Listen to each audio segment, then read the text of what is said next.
Oh wow, this is just funny.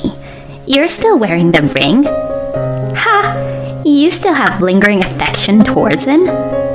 It was probably the best sarcasm Evelyn could say to me right now. Oh yeah, this ring is the wedding ring I have with my current husband right now. Huh?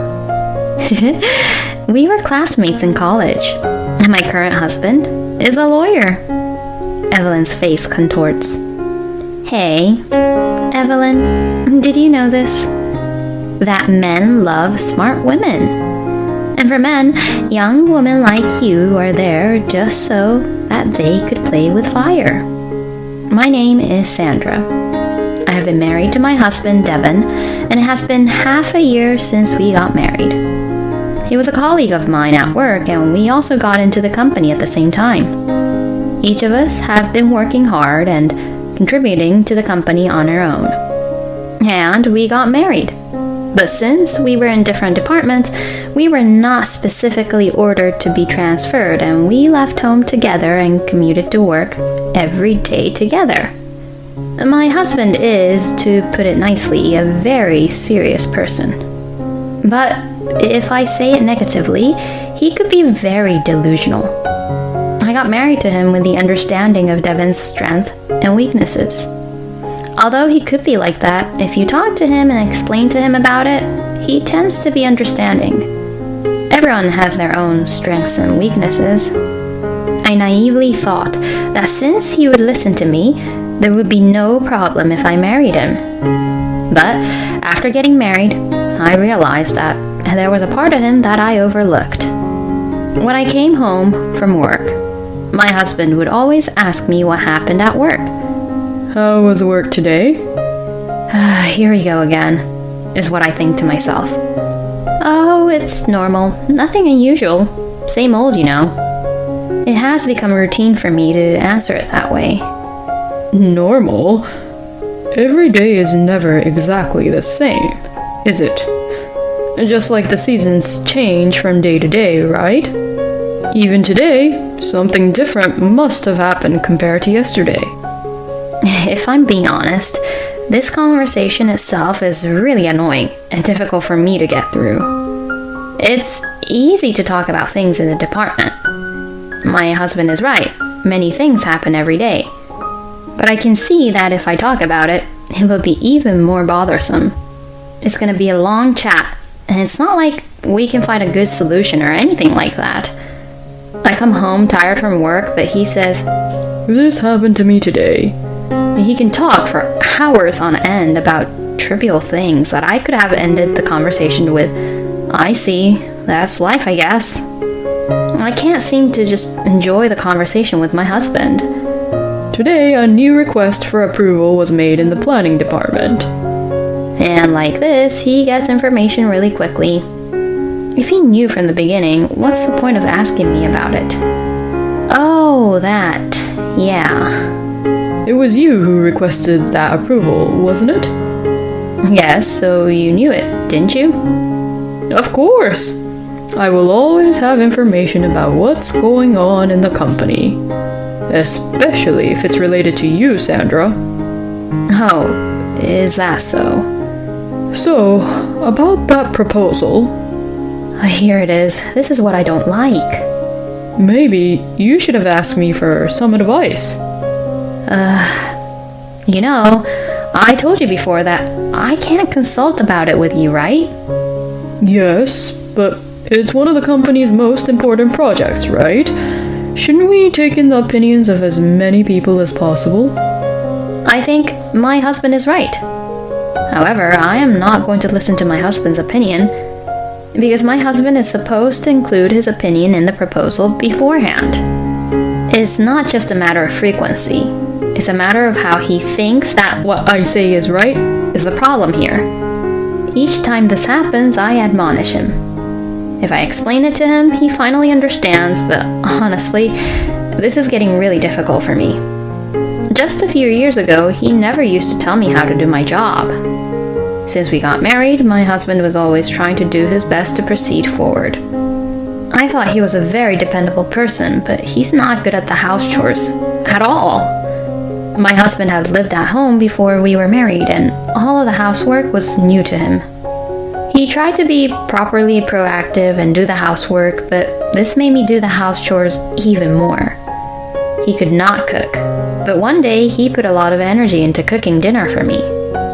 I am very grateful that he made it. I could taste that he put all his effort in making it. Thank you for cooking dinner for me today. Yeah, but it doesn't taste that good, right? I wondered for a moment what I should say to that. Oh no, don't say that. There is a gray stew in front of me. Burnt bits are floating and it is very thick. What did you put in for the ingredients? Huh? Oh, you don't know? Of course I would know. Because there's a gray slime in front of me and I cannot see the shape of the ingredients at all. It just looks like a liquid food that you eat when you're on diet. It's mushroom stew. I put beans and mushrooms. So, I guess it's more like beans and mushroom stew. It's my original recipe. I see. The gray stew was very crunchy too for some reason. Did you cut off the stems for the mushrooms? What's that? They are not inedible, but I usually cut off the stems from the mushrooms. And now my husband is in a bad mood by this comment. My husband is the type who would always try to show off how he would do this and that. But when he was in the position where people would give advice to him, it seems like he can't take that very well. I made dinner, Sandra, so please clean up afterwards.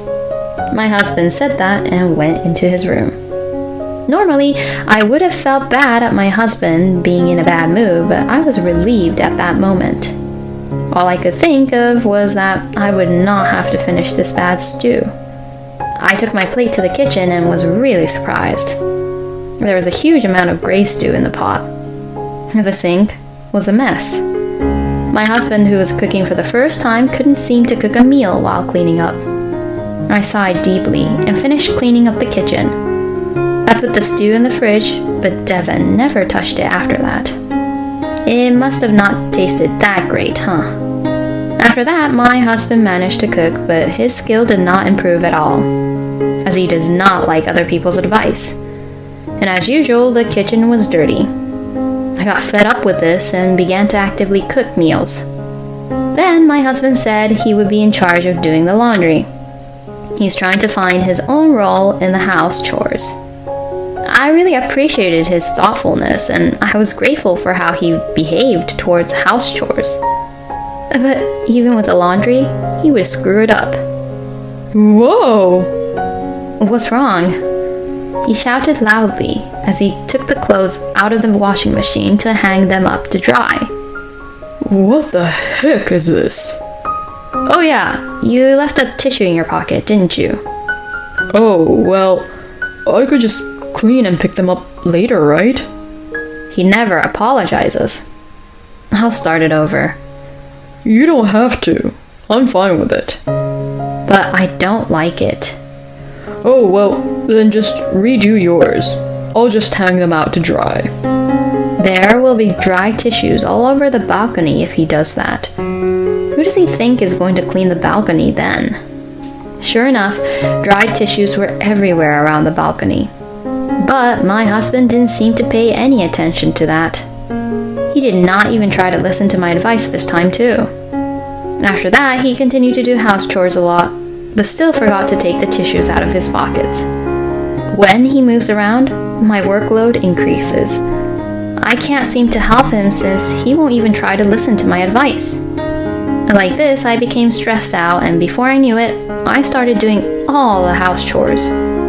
But my husband seemed to think that I wasn't relying on him much. I think he wants me to depend on him. But I don't know how I can depend on him. As these days continued, our conversations decreased. And after 6 months of marriage, I felt that we were in a bad situation. I just get tired of him whenever he opens his mouth.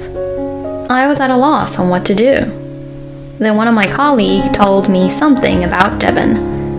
I was not shocked when I heard the story, but rather I felt somewhat liberated. And soon after, my husband told me about it. I need to talk to you.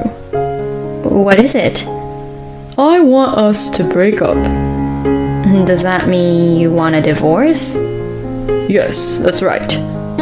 Can you please tell me the reason, just in case? I want to remarry Evelyn. Oh, so the rumors are true. Yes, I had heard from my colleague that there was a rumor that Evelyn, my immediate subordinate, and my husband were having an affair. Fine, let's get a divorce. Are you sure about that? Fine or not, as long as there's no love here, there's no need for us to be together, right? I knew it. You don't even think about stopping me here, huh? This was my last bet. Huh? I was going to stay if you were going to cry and stop me. But you don't care about me anymore, huh? Can you please not say anything so stupid? Your last bet? This isn't kids' romance. We're married, for God's sake. Be realistic. You're always realistic like that. You changed so much after you got married. Look, let's just cut the crap and just give me the divorce papers. Divorce papers, huh? Well, I don't have it. Huh? Oh, I didn't think we'd come to a decision so quickly. Well, you're right. It was all decided very quickly. Well then, get the divorce papers tomorrow. Are you really sure about this? Yeah, it's fine. I'll make sure to request for alimony. There's no shared property, so we don't have to request each other about it. Why? Huh? Why are you so calm about everything that's happening? So you really didn't love me after all, huh? I did love you. I loved you before we got married. But after we got married, I saw parts of you I hadn't seen before, and I got fed up with you, that's for sure. You said I've changed, but you've changed too. Well, I guess our personalities don't really match well with each other. And it's nothing we can do about it. But you were the one who cheated during the marriage, so you'll need to take responsibility for that. I understand. Later, Devin got the divorce papers, but he summoned Evelyn to the house, which I really did not expect. Oh, sorry about everything that's happened, Sandra. The fact that you came to my house, does that mean you were able to prepare the alimony? Yes! I brought the $20,000. Saying that, Evelyn put an envelope on the table. Inside the envelope, there was the $20,000. Alright, good. I was able to confirm the amount. And did you transfer the $30,000? Yeah, of course. When I checked it on my phone, I found that the money was also transferred to my account properly. Well then, now that that's done, I have nothing more to say. So can you please leave? You're the one who's leaving though, right? Because this house is owned under Devin's name, isn't it? Excuse me? When I look at my husband, he's looking down without making any eye contact. Ah, I get it. There seems to be some kind of misunderstanding. Well, I'm going back to my parents' house for the time being, and the two of you need to have a proper discussion. As I was about to leave the house, Evelyn stopped me. Sandra, men, you know, like girls who are young and are amazed at anything they do. It looks like you didn't have enough of that cuteness in you. Oh, is that so? Thank you for your advice. Are you frustrated? Pardon me? Devin is pretty handsome too. You're right. Evelyn, thank you so much for giving me back my freedom. Please be happy, okay? Evelyn gave me a wry look as I smiled broadly, but I didn't care and headed for my parents' house. Of course, I did not forget to file divorce papers on the way to my parents' house. After the divorce, I commuted from my parents' house to work, but after Evelyn came into my house, I could not find her anywhere at work. 3 days later, I was informed that she had resigned. It seems like she had gone back to the countryside. I thought to myself, I don't understand what this means, but it's none of my business. I went back to my parents' house and was having dinner when my ex-husband came to visit my parents' house. Oh, what do you want? Are you ready to move out of that house? Let's start over. What? Evelyn was only with me for money after all. Oh, well, yeah, most likely. You knew that? Of course. She worked under me and she's been talking about going to blind dates and looking for rich guys. You were probably mistaken for a homeowner and the son of a wealthy family, right? How do you know? You lied about the house being in your name, didn't you? You're so stupid. Since you like to show off, that's why you get deceived by girls like her. That house was given to me by my father, and it is definitely not my ex-husband's house. Hey, let's just start over. No way. Why? Because I'll teach you all kinds of things again. So I'm telling you, that's what I hate. I mean, you're in sales, aren't you? Why are you interfering with my work when I'm in the planning department? And in your case, it's not even an advice. You tell me to make the proposal that you come up with. I really don't like that. It really just bothers me. Anyway, I will never get back with you again. I see. Then give me back the money I've been providing for you. It's like you should be indebted to me. What the hell are you even talking about? You've never, ever provided for me. Before we got married, at our wedding, and during our marriage, we split everything. You know that I have no concept of making men only pay for me.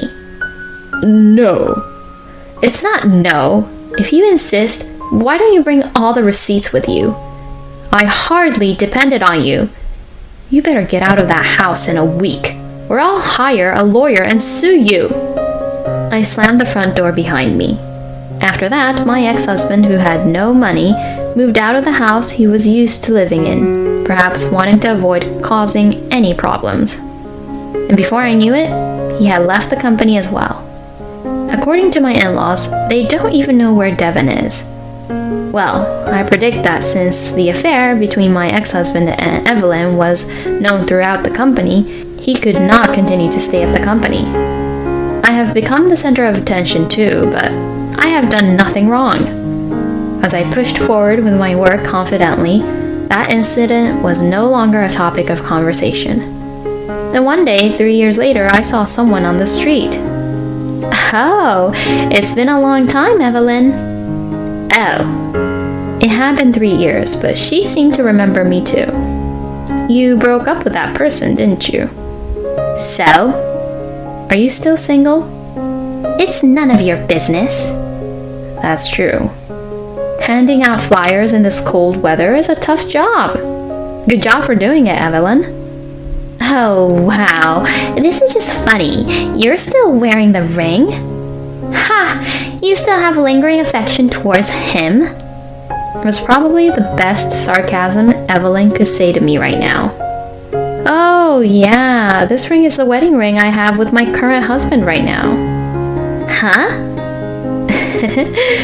We were classmates in college, and my current husband is a lawyer.